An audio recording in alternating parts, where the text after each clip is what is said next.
गुरु की साजी निवाजी प्यारी सात संगत जी, प्यार और सत्कार से कहना धन निरंकार जी। गीत की वो लाइनें भी हैं जो हमें समझाती हैं, करूँ नित नित तेरा ध्यान, यही है प्रार्थना मेरी, मिले भक्ति का मुझको दान, यही है प्रार्थना मेरी।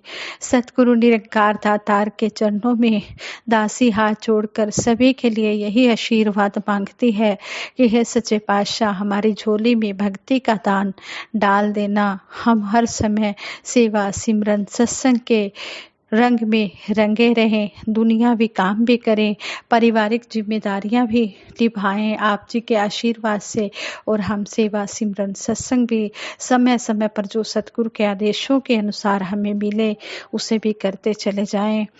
संगत जी कहते हैं, सतगुरु माता सुदीक्षा जी महाराज हमें हर पल यही समझा रहे हैं कि हमने अपने अच्छे कर्म व्यवहार से सारे संसार को, अपने परिवार को बदलना है। हमने सभी के साथ प्यार से रहना है, अपने बच्चों को भी अच्छे संस्कार देने हैं। इसी पर आधारित दासी आप जी के चरणों में एक संसारिक स्टोरी शेयर करने जा रही है, जिसमें देखिए एक माँ ने कैसे अपनी बेटी को शिक्षा दी कि उसे अपनी जो जिंदगी भर उसके साथ सास रहने वाली है सासू माँ, उसका कैसे आदर सत्कार करना है, किस तरह उसके साथ प्यार बना के रखना है। सास संगत जी, अपनी जो जन्मदाता माँ होती है वो तो मायके में ही रह जाती है, लेकिन जो ससुराल में सासू माँ मिलती है वही असली माँ होती है, जिसके साथ जिंदगी गुजारनी होती है। इसलिए हम अपनी मदर इन लॉ, अपनी सासू माँ की भी पूरी से पूरी इज्जत करें, मान करें। माता पिता का जो कर्जा होता है वो बच्चे कभी भी चुका नहीं सकते हैं। इनका हम आदर सत्कार करें, इनकी सेवा करें। इनकी सेवा करने का भाव यही है कि जो भी ये हमें कहें हम इनके कहना माने और इनको हर प्रकार से खुश रखें। संगत जी, ये स्टोरी जो है, इसमें स्टोरी को सुनकर दुख भी बहुत आता है और किस तरह माँ अपनी बेटी को शिक्षा देती है। सुनिए ये विचार। कहते हैं, भवानी पति के गुजरने के बाद अपने बेटे के साथ जाना नहीं चाहती थी। वह अपने पति की यादों के सहारे इसी गांव में रहना चाहती थी। इसलिए उसने अपने बेटे से कहा, बेटा अभी नहीं आऊँगी मैं तुम्हारे साथ, 1 साल तक तो यहीं गांव में ही मैं रहूँगी और फिर सोचूंगी। बेटे ने भी सोचा, ठीक है 1 साल की तो बात है, बीच बीच में आकर मैं माँ को देख लूँगा। ऐसा सोचकर वह अपनी पत्नी के साथ वापस चेन्नई चला गया। पूरा घर खाली होने के बाद भवानी जी अकेले ही घर में रह गई। बीते हुए दिनों की यादों ने उसे आ घेरा। ऐसे लगता था जैसे कल की ही बात हो। भवानी जब 18 साल की थी तभी ही उसकी शादी घनश्याम जी से हो गई थी। एकदम कहते हैं छुई मुई सी बनकर, ढेरों सपनों की आंखों में सजाकर ससुराल में कदम रखा था। ससुराल में सब बहुत अच्छे थे, ससुराल में बहुत प्यार मिला। कभी भी यह महसूस ही नहीं हुआ कि उसने अपना मायका छोड़ दिया है। वो अपने मायके से ससुराल में आई है, सभी इतना प्यार करते थे। और कहते हैं कि एक दिन पंख लगाकर सास ससुर ऐसे उड़ गए कि वो शरीर छोड़कर चले गए। भवानी जी के भी 2 बच्चे हुए, एक लड़का और एक लड़की। लड़का बड़ा था अमित और प्यारी सी लड़की थी रचना। कब बच्चे बड़े हो गए पता ही नहीं चला। साल महीने गुजर गए, जैसे कि रात के सुबह आते ही छुप गई हो। जैसे कि रात सुबह के आते ही छुप गई हो। अमित जी इंजीनियरिंग की पढ़ाई पूरी करके नौकरी करने लगे और रचना जी ने भी बीएससी कर लिया। जब अमित जी के दोस्त राघव ने अमित जी से रचना की शादी के बारे में पूछा, उसका क्या कहना है कि अगर घर में एतराज ना हो तो वह रचना से शादी करेगा, तब हमें महसूस हुआ कि हमारे बच्चे बहुत बड़े हो गए हैं। कहते हैं ना कि नेकी और पूछ, राघव जैसा लड़का चिराग लेकर ढूंढने पर भी नहीं मिलेगा। हम सब उसे अच्छे से जानते थे और रचना ने भी कोई इतराज नहीं किया। फिर क्या था, जल्दी से शादी हो गई। राघव के घर में भी सिर्फ माँ ही थी। अकेला लड़का था राघव। गांव में खेती बाड़ी और एक पुश्तैनी मकान था। माँ गांव में ही रहती थी। राघव के पास कभी कभी आकर 10-15 दिन रह जाती थी। रचना जी शादी के बाद राघव जी के साथ हैदराबाद चली गई थी। अमित जी की शादी भी उसके साथ ही नौकरी करने वाली लड़की दिशा जी से हो गई। वे दोनों चेन्नई में रहने लगे। इतने सालों से भरा पूरा परिवार था। अब सभी पंछियों के घर आ गए थे, सभी पंछियों के पर आ गए थे। वे अपने ठिकानों को ढूंढते हुए अपनी मनचाही मंजिलों की तरफ बढ़ गए थे और अंत में रह गए भवानी जी और घनश्याम जी, क्योंकि बेटे की शादी भी हो गई और बेटी की भी हो गई। बेटा भी अपनी वाइफ को लेकर अपने जॉब पर चला गया और बेटी भी अपने हस्बैंड के साथ अपने ससुराल चली गई। पहले तो दोनों को घर काटने के लिए दौड़ता था, परंतु दोनों अपने पुराने दिनों की यादों में जी लिया करते थे। कहते हैं कि आज वे जिंदगी जी रहे थे, परंतु विधि का विधान कुछ और ही तय किया था। एक रात घनश्याम जी बाथरूम में फिसल कर गिर गए और दीवार से सर टकराने से उनकी वहीं मृत्यु हो गई। दोनों बच्चे आए। क्रियाक्रम के बाद बेटे ने बहुत जिद की, अपने साथ चलने के लिए भवानी जी को कहा, लेकिन भवानी जी ने 1 साल की मोहलत मांगी कि 1 साल तक तो मैं गांव में ही रहूंगी। देखते ही देखते 1 साल बिना पति के ही गुजर गया। ईश्वर ने दोनों को 7 जन्मों का साथ दिया है, तो बीच में ही एक को ले जाकर नाइंसाफी कैसे कर सकते हैं। अब साल होने को है। भवानी जी डर रही थी कि गांव की यादों को छोड़कर शहर जाना पड़ेगा। कैसे मनाऊं बेटे को कि कुछ साल और यहीं अपने पति की यादों के सहारे जीना चाहती हूँ। उसने सोचा, ईश्वर के भरोसे छोड़ देती हूँ, जैसा होना है वैसे ही होगा। होने को कौन टाल सकता है। तभी फोन की बेल बजती है। भवानी जी अपने ख्यालों की दुनिया से बाहर आई और फोन उठाया तो बेटी रचना का फोन था। उसने कहा, माँ कैसी हो। इधर उधर की बातें करने के बाद उसने कहा, माँ पिताजी को गए 1 साल हो जाएगा और बरसी पर आकर भाई आपको अपने साथ ले जाएगा। इसलिए मैं सोच रही हूँ कि थोड़े दिन आप मेरे साथ आकर यहाँ पर हमारे घर रहो, हमें भी अच्छा लगेगा और आपके नाती नातिन भी आपको बहुत याद करते हैं। बोलिए माँ, कब की टिकट बुक कराऊं। भवानी जी ने कहा, रुक जा, मैं सोचकर बताऊंगी। इतनी भी क्या जल्दी है। पड़ोस में रहने वाली रुक्मिणी देवी जी का बेटा भी हैदराबाद में ही रहता है। वह अपने पेरेंट्स से मिलने आया था, तो भवानी जी ने उसके साथ जाने का फैसला कर लिया और टिकट कटाकर रचना जी को बताया। भवानी जी ने वहां नाती नातिन के लिए कुछ नमकीन और मिठाइयां बनवाई और ट्रेन में सवार होकर चली गई। राघव जी स्टेशन पर लेने आए। उनके दामाद राघव जी स्टेशन पर लेने आए। घर पहुंचकर रचना जी और बच्चों को गले लगाया और देखा और सभी का हालचाल पूछा। वहां पर रचना जी की सास सरला जी भी आई हुई थी।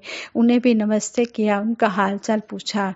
भवानी जी ने देखा सरला जी बहुत ही कमजोर दिखाई दे रही थी। सरला जी जो कि भवानी जी की बेटी रचना जी की मदर इन लॉ, सास, उनकी समधन भवानी जी की। बच्चों ने नानी को घेर लिया और लाए हुए सामानों को खाने लगे। रचना जी ने खाना परोसा, सबने मिलकर खाना खाया। खाना खाते समय सरला जी ने कुछ कहा नहीं कहा, थोड़ा सा खाकर वे उठ गई। भवानी जी ने देखा सरला जी पूरे घर का काम अकेले ही कर रही हैं। झाड़ू पोछा कपड़े धोना सब काम करके वे अपने कमरे में आराम करने गई कि नहीं, रचना जी ने पुकारा, माँ जी आपने पेड़ों में पानी नहीं डाला। वे फिर वापस आ गई और पेड़ों को पानी देने लगी। जब भवानी जी ने रचना जी से कहा, रचना जी तुम्हारे पास इतने नौकर थे, वे सब कहाँ गए। सरला जी क्यों काम कर रही हैं इस उम्र में। रचना जी ने कहा, माँ आप नहीं जानती हैं, ये बीमारी का बहाना करके यहाँ रहने आ गई हैं। 5 महीने हो गए हैं, अभी भी यहीं हैं। मैं अकेले इतना काम कैसे करूं। बोलिए ना, वैसे भी वे मेहमान तो नहीं हैं, यहीं रहने आ गई हैं। फिर मैं अकेले इतने लोगों का काम क्यों करूं। मुझसे इतना काम नहीं होता। वैसे भी आपको मालूम है इनकी दवाइयों का खर्चा, फिर खाना, यह सब करते हुए नौकरों की सैलरी, ना पापा ना, मैं इतना खर्चा कैसे कर सकती हूँ। इसलिए मैंने सभी नौकरों की छुट्टी कर दी है। गांव में भी अपना काम खुद करती थी और हाँ, पर हाँ, यहाँ थोड़ा ज़्यादा लोगों के लिए काम करना पड़ता है, पर हम सब उनके अपने ही तो हैं। भवानी जी ने कुछ नहीं कहा। रचना हमेशा अपनी माँ से चिपकी रहती थी, जन्मदाता माँ से ही चिपकी रहती थी, इसलिए भवानी जी को सरला जी से बात करने का मौका ही नहीं मिलता था। भवानी जी को आए 5 दिन हो गए थे। रचना जी ने सुबह-सुबह आकर कहा, माँ आज आप दोनों के लिए ही खाना बनेगा, हम लोगों को बाहर जाना है, आते आते शाम हो जाएगी, आप फिक्र मत कीजिए, सास सब कर लेगी, आप बस आराम कीजिए। रचना, राघव और बच्चे तैयार होकर चले गए। जाते जाते रचना जी ने अपनी सास को बहुत सारे काम कह दिए और कहा कि ये सारे काम आपने करने हैं। भवानी जी बैठक में बैठी थी। सरला जी ने खाना बनाया और रचना के बताए काम करने लगी। फिर 1 बजे के करीब भवानी जी को खाना खाने के लिए बुलाने आई। भवानी जी ने उन्हें अपने पास बिठाया और कहा, आप कैसी हैं? उनके इतना कहते ही सरला जी रोने लगी। भवानी जी ने उन्हें रोकने की कोशिश नहीं की। 10 मिनट रोने के बाद जब सरला जी संभली और कहा कि मैं ठीक हूँ, कहने लगे कि आपके पास, भवानी जी ने कहा, आपके पास अपना मकान है, खेती बाड़ी है, फिर भी आप इनके पास यहाँ रहने क्यों आ गए हैं?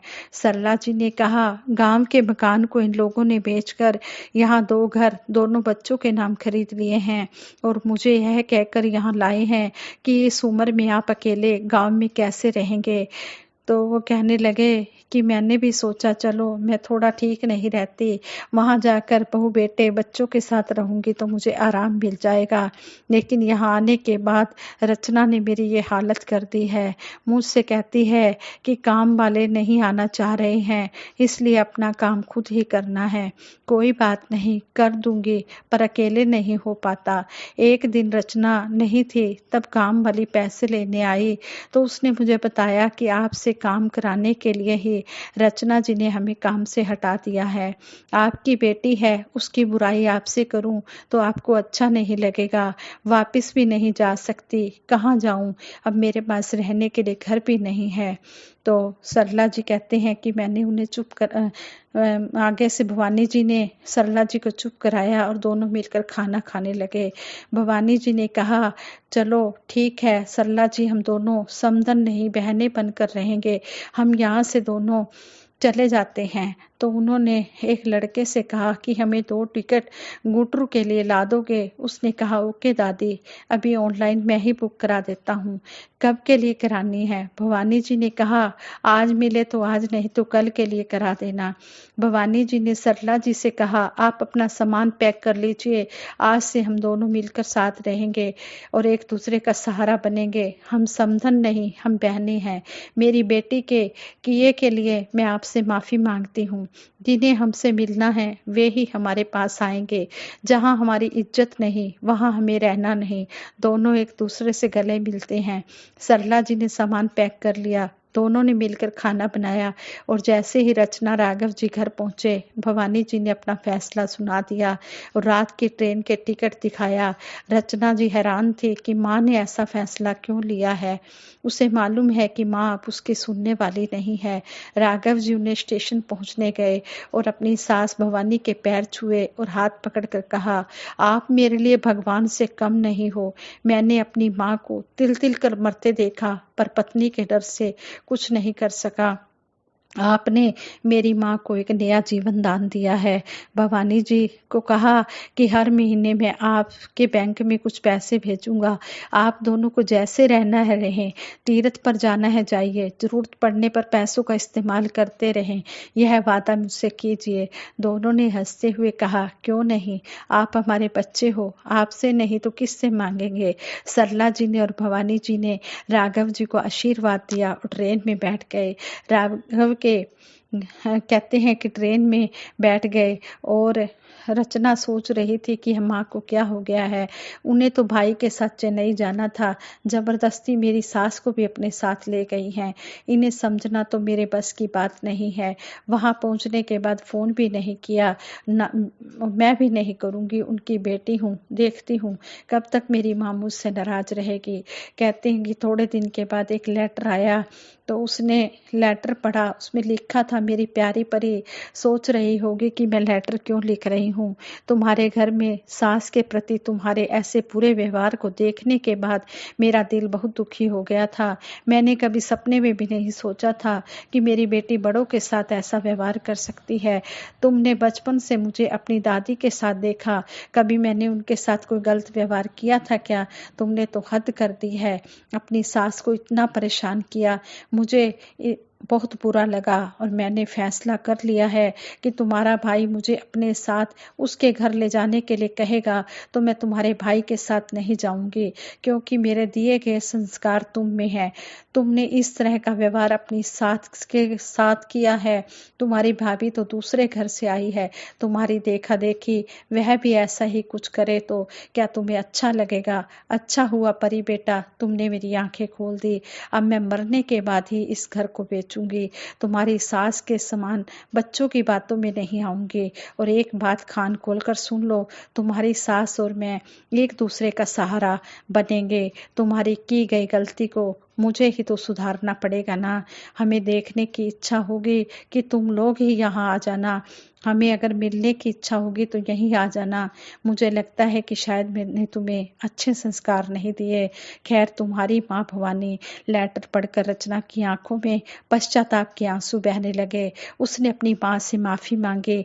उसने कहा, माँ, मैं कभी भी आगे ऐसा नहीं करूंगी। आप दोनों मेरे पास दोबारा वापस आ जाएं। साध संगत जी कहते हैं, जब माँ बेटी को अच्छी शिक्षा देती है तो उस बेटी का घर जन्नत सा बन जाता है, स्वर्ग सा बन जाता है। हम भी अपनी बेटियों को, अपनी बहनों को, अपनी लड़कियों को अच्छे अच्छे संस्कार दें, ताकि जैसा प्यार वो मायके में अपनी माँ से करती हैं वैसे ही वो अपनी सासू माँ से भी प्यार करें, क्योंकि असली माँ तो फिर वही होती है जिसके साथ पूरी ज़िंदगी गुजारनी होती है। और माँ बाप के भी सपने होते हैं कि हमारी बहुएं बेटियों की तरह हमारे साथ रहें, हमें प्यार दें, हमसे प्यार लें। साथ संगत जी, प्यार से कहना, धन निरंकार जी।